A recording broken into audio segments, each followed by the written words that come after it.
தர்ஷினி உங்க ஃபீல் எப்படிமா இருக்கு?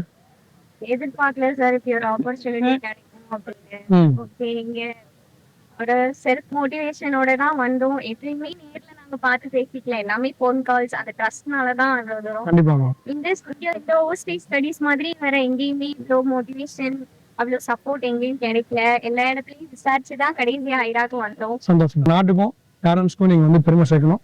நான் விஷ் பண்றேன். ஓகே.